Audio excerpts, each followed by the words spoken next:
In this video, I'll show you how you can change the store language on Steam. Now first you need to open up Steam and then log into your account.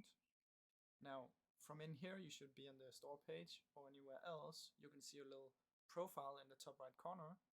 You're going to click on it, press Store Preferences.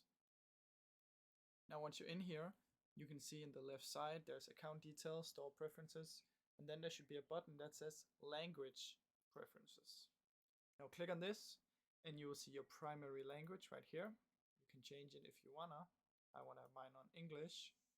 Then you can also select a secondary language. If there is none on the primary language, it will automatically choose the secondary language on the store.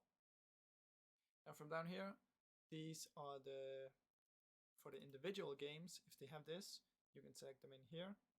Once you've selected what you want, you just press save, and then that's about it. Sometimes it's not going to update immediately, then just close out of Steam and open it again. And that's how you do it, guys. It's really simple. Thank you so much for watching. If you enjoyed the video, please leave a like and subscribe, as it helps me out a ton. Thank you so much for watching.